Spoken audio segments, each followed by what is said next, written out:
Great to have you here. A few changes between Yep. now and then. We both became parents. Huge changes. Yeah, really. quite a big change. I don't think we even talked about it last time you were here. Was it even on your mind? I think it was. Obviously, it was. I mean, at that point, I knew I was ready to get pregnant. It was just a matter of time. And I think shortly after I was on London Real, I got pregnant with Alexa, yeah. Oh, wow. So it was right then. Okay. You kind of remember it by the times.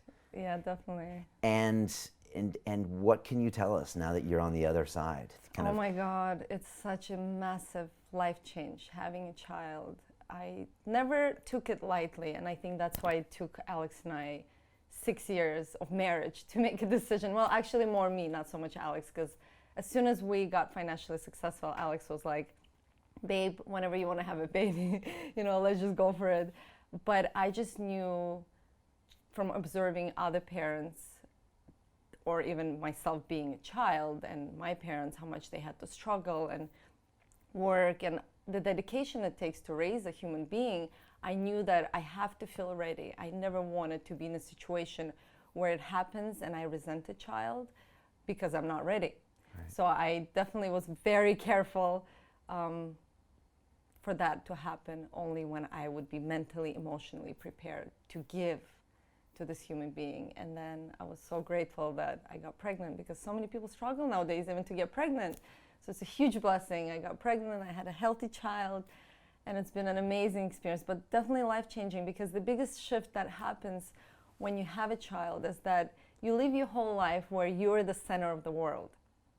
You're kind of your own, not God, but like you truly are the center. Everything revolves around you, and then you have a child, and overnight, everything changes. They become the center, You can't just make a decision without considering them.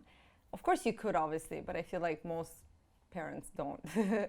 So I think that was the biggest shift in considering her in every single tiny decision. I mean, like, can I go to the grocery store because she needs me right now? Can I commit to this thing or that thing? And also just in general for myself, I stepped back quite a lot in the last few years because I made that conscious choice to be very present, especially in these first few years of her life, to be there. I think it's the biggest gift a parent can do and give to their child is the presence. See, a lot of parents, they say, oh, I work really hard for my child. I do this for you. But kids, they don't need your financial success. They don't care about gifts. I mean, those are nice. But what they mostly want and need is our attention, our presence. And I just want to shower her with that, especially in the first 6 years. They say it's the most important time. You had Bruce Lipton on your show, and I love his work so much and how he talks about the subconscious mind. You know all about that now. Yeah. Because you had the pleasure of meeting him in person, and how in those first 6 years, the subconscious mind gets programmed. And then it's like a computer, then that computer runs your whole life.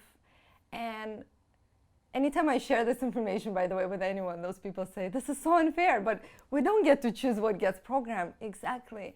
So to me, it just puts a bit more pressure to me as a parent to be more mindful and to really do my best and be careful with the words I say, the beliefs that I pass on to her, and how I live my own life, because ultimately that's what they absorb. It's what we do day to day, not what we say. That's the big thing, right? They watch. That's the biggest, yeah, they watch everything. They watch so much. Like, I'll get on the floor and do like a down dog, and before I can even say anything, the boys are doing it too. Yep. And if that's not a reminder of, they copy everything. I feel like now, because they're around the same age, like Alexa, maybe a year older, like now especially you see it more because they're so quick to copy. And I literally will be doing something or saying something, and then she just repeats it. And I'm just becoming more and more aware every single day that I need to be more mindful of every step. I know it's a lot of pressure, and some parents say, oh, that's just too much, who cares? But ultimately, it's your decision, it's your choice whether you care to pass on your own crap and your own issues. Because as you know me, I had to deal with I still am dealing with a lot of my own emotional issues that were passed down from my childhood. And I just want to make sure I pass the least amount of that crap to her. That's my job.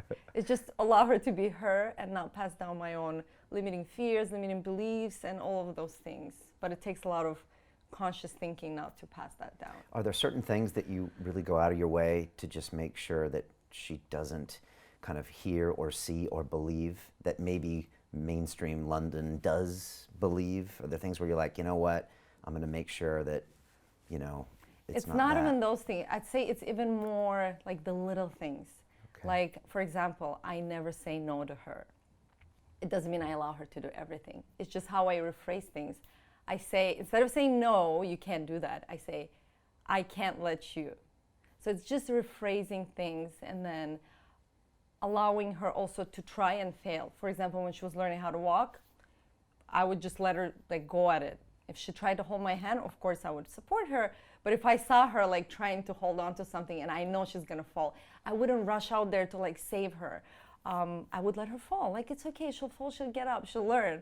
And she'll walk really fast. She's now talking sentences at only 2.5.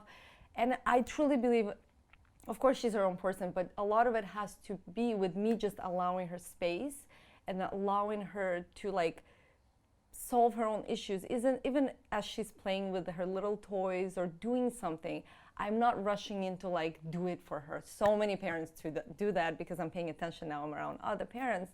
It's like they try to play for the kids, draw for the kids, talk for them.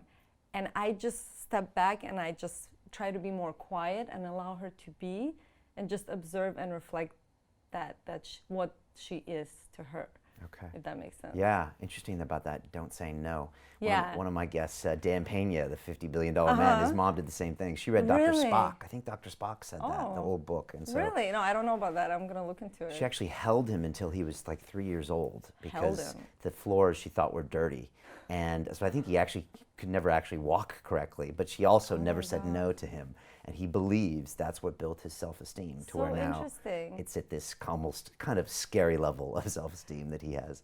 But he said that same thing. Yeah, but I want to make sure everybody understands because I don't want people to take it the wrong way. It's not that I allow her to do everything. It's just rephrasing, because when we say you can't do this, it goes in the subconscious mind, becomes a belief. I can't do this. When I say I can't let you, I'm speaking from a different perspective, which doesn't pass on that belief that they can't do something. Right. And then of course you always explain why. So if she wants to touch something that's fragile, I know she's gonna break, or a knife, I say, I can't let you touch a knife because you're gonna hurt yourself and you're gonna start bleeding, and then, you know, the whole situation. Right. So you always explain instead of saying, no, no, no, stop, never. Those words, just not in my vocabulary. Okay. The one thing is, the only time I say no now is when like Caden pushes his brother or hits his brother. It doesn't happen that often, but I'm just But like. again, you can grab his hand and say, Yeah. I can't let you hit your let you brother hit your because brother. it hurts him. And I Okay. know you're very caring and kind. So bring that out more. So it's about always focusing on what you want them to do rather than what you don't want them to do. And most of the world is doing the opposite. Like, I was raised the opposite way, and I know most people do that. Yeah. Like, we always tell the kids what not to do. How about focusing on what you want them to do? Right. And Because then that's explain why. actually It's good for leadership, good for business absolutely. too, right? And I'm the same way in the rest of my life. I just mostly avoid the word no, period. I just rephrase it.